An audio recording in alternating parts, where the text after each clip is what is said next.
My name's Trent Klemmer, I'm from Three Hills, Alberta, and this is my audition tape for the Vancouver Film School. Oh God. You dirty little liar! I'm sorry, I can explain. Explain how you forgot to invite us to your party. You know I couldn't have invited you. I had to pretend to be plastic. Oh, buddy, you're not pretending anymore. You are plastic. Cold, hard, shiny plastic. Curfew's 1 a.m. It is now 1:10. Did you have an awesome time? Did you drink awesome shooters and listen to awesome music and sit around and soak up each other's awesomeness? You know what? You're the one who made me like this so you could use me for your 8th grade revenge. God! See? At least Regina George and I know we're mean. You try to act all innocent like, oh, I used to live in Africa with the little birds and the little monkeys. You know what? It's not my fault you're like in love with me or something. What? Oh no, she did not. See? That's the thing with you plastics. You think everybody loves you, when actually everybody hates you. Like, look at Aaron Samuels, for example. He broke up with Regina George, and guess what? He still doesn't want you. So why are you still messing with Regina, Katie? I'll tell you why. Because you're a mean girl. You're a bitch! Here, you can have this. It won a prize.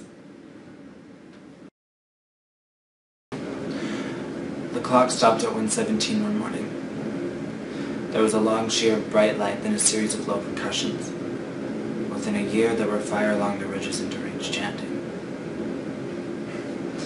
By day, the dead impaled on spikes along the road. I think it's October, but I can't be sure. I haven't kept a calendar for 5 years. Each day is more gray than the one before, and each night is darker, beyond darkness. And the world gets colder week by week as the world slowly dies. No animals have survived. And the crops, they're long gone. And soon, all the trees in the world will have fallen.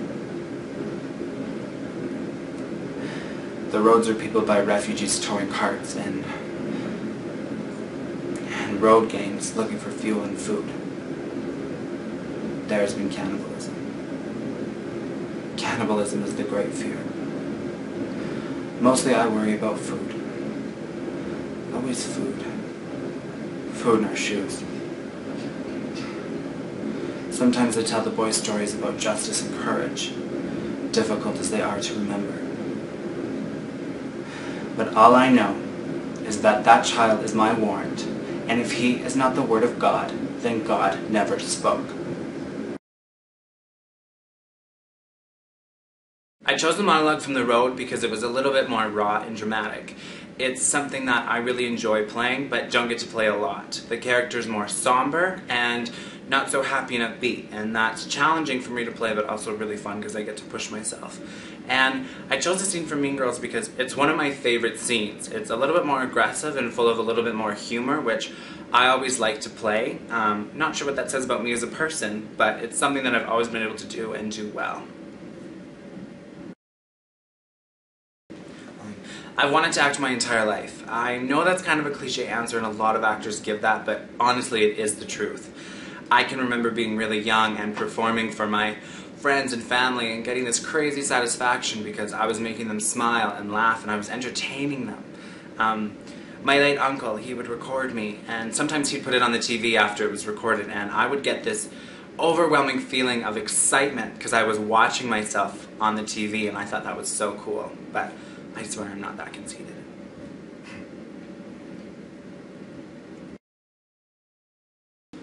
For me, there wasn't a certain person or a certain time where I remembered like feeling so inspired to act. It was something that, honestly, I feel from day one has been in my blood, and it's something that I've wanted to do. I do remember, though, when the movie Transformers came out. I went and saw it in theaters with my dad, and when those credits rolled, I was just taken back of how excited I felt, and it's just something that I knew that I wanted to do from that point on. I wanted to be in a movie of that caliber, and it just left on such an exciting note, and I remember leaving the theater and being like, this is what I want to do, and this is what I'm going to do in my life.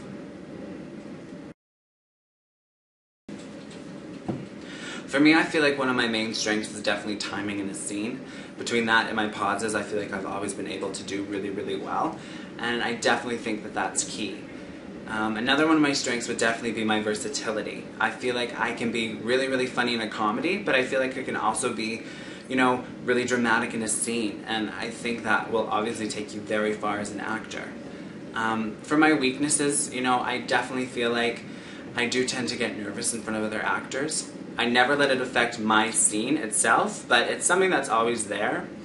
And, you know, also, I feel like there's still a few things that I need to learn. I've taken just about every opportunity I can here, but there's always stuff that I have to learn, and I hope to be able to learn them at Vancouver Film School for sure. If I couldn't act, I definitely feel like I'd like to still do something in the field of, you know, creativity. So I try to get into event planning, the organization of it all, and creating something from nothing is cool to me, and I like the idea of it. So if I couldn't act, I'd definitely try to get into event planning.